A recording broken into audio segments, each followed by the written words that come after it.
Hey, it's Brian again. Today we're going to be repairing or replacing the pressure control on the Finish Pro GX19. This is going to be very similar on the GX19, also uh, the other 19 models or 17 models. There are slight variations sold in the US and in the UK. So this is going to be something very similar, maybe not step by step exact because there's some slight variations, but this is going to be very close to what you do on these machines here. Before we get started, safety is always an issue. Wear your appropriate safety gear, make sure there's no electrical shock hazards, no pressure hazards, things of that nature.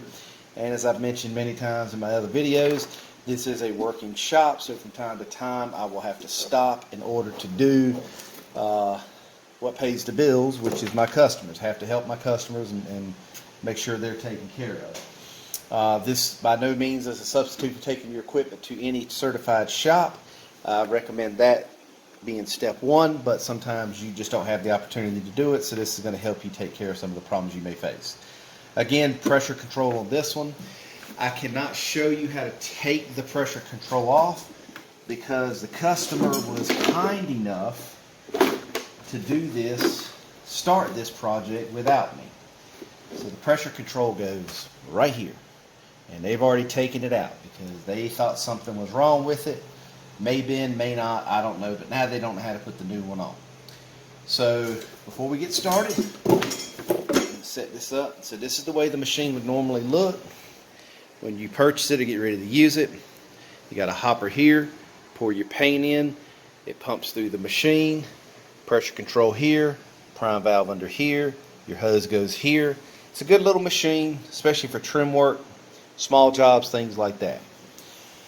So the first thing we're going to do, we're going to take off the prime hose here, which just slides down onto the hopper. We're going to unscrew the fitting down here. And it's kind of like a water hose fitting. Take this off. Hopper off, and because he's already began taking this thing apart, the whole fluid section just fell off. So there it is, there's fluid section. So we're going to flip this back down. Normally it would not fall off like that. I'm going to put it back in place so you can see what you got here. And just for your benefit, whenever I get equipment in that's already been partially taken apart, I charge extra because now I've got to go through a different process to check, make sure there's no other issues. So normally this is how it would be. The pressure control is here, wiring comes around, mounts under here to your gate. And this is also a quick replacement part for your fluid section as well. So we've removed the hopper. Your pressure control would normally be here, and what you would have to do this is the new pressure control that I've got here. This is the new pressure control that we're going to put on it, but I'm going to use this to demonstrate what you do with your old one. So when it's in place, like you see here, you would turn your pressure all the way down and it exposes these flat areas. So you could put a wrench on these flat areas and unscrew this. Don't do it here. You do it here. You would unscrew this. Unscrew it till it comes out. But he's already done that. But you would next lift your gate, flip it up out of the way.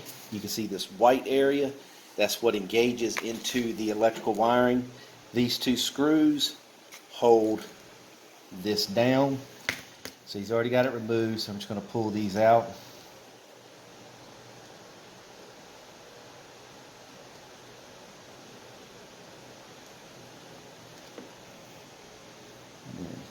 This one off.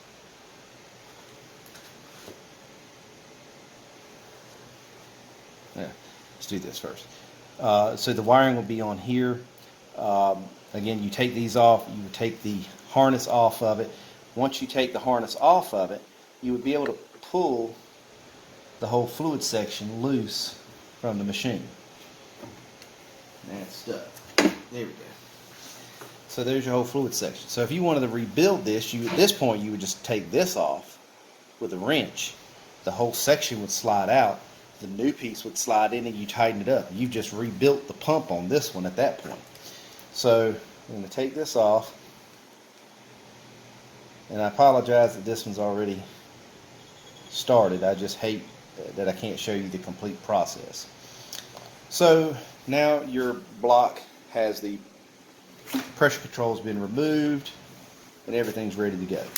So now you have your new kit. Your new kit is 17J927.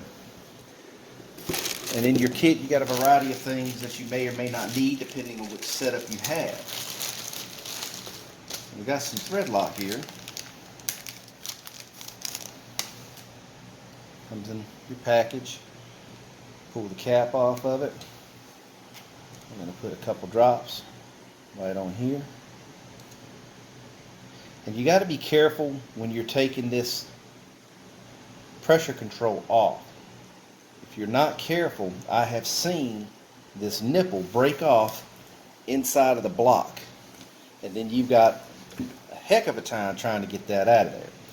So again, with your pressure control, pressure's turned all the way down. When you get it, it'll be in. But as you see, when I turn this, it exposes more of the flat area, and that's what you want. So now you're just going to take and thread this in carefully, not to damage the wires.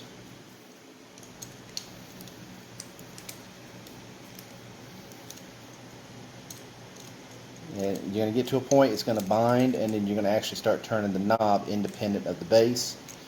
And that's where you're going to stop. So now it's turning. See? We don't want that. We want to make sure the base turns into the block.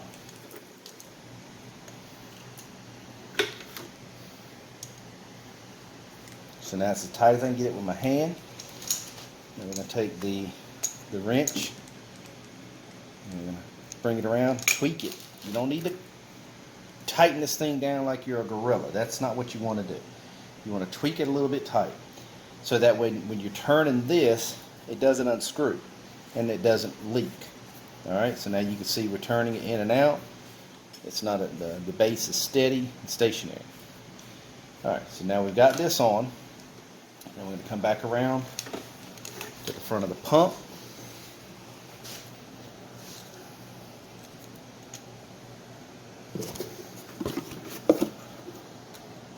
To the front of the pump.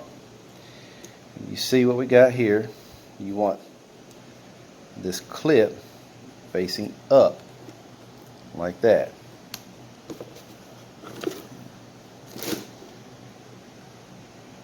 Alright. Take your screws, put them in the allotted hole, get them started.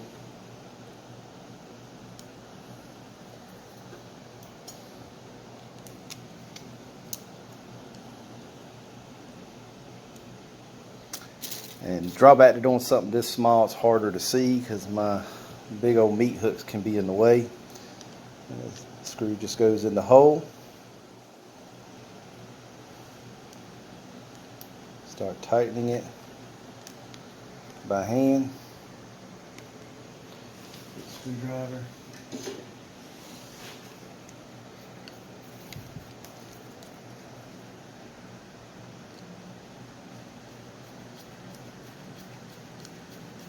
Tighten this up.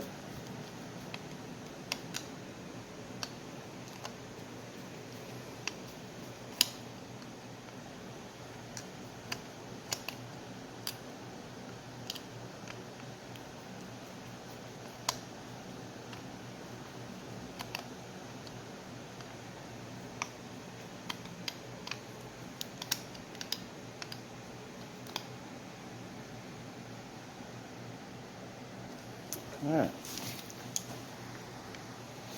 So the package kit also comes with this. This goes over all of this to protect your wiring. And there's not a whole lot wrong you can do with this. Bring it around. Feed the wire in to the channel. and then it just clips in place on itself. Ah, look at that. Super fantastic. Super protected. Nothing can happen now. Alright, so we got it all back together. You're going to lift your gate back up.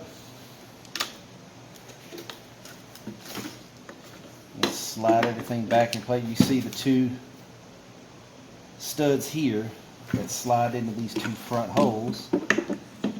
And you slide your piston into the T up at the top. Piston slides in here. Studs here. Slide it back. It's in. Close the gate. And then you're going to press down. And when you press down all the way, it locks so it don't come up easily. And it engages the wire connection on the side. Now your pressure control is actually installed. It comes with a set of screws, but he had his screws here. It also comes with this fancy little sticker that you put on your pressure control. They don't stick very well, but if you'll notice on the side, it still has your indicator of up and down on your pressure. So I don't bother putting those on.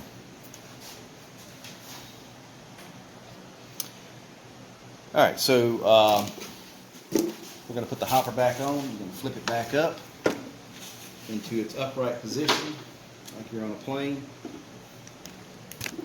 You're going to slide the hopper on and just manually tighten this up. It may have to be twisted, jiggled, or whatever needs to be done to get it to line up. That's good. Like I say, pressure hose goes there. Your prime hose goes back on, and you're done. Look at that, record time.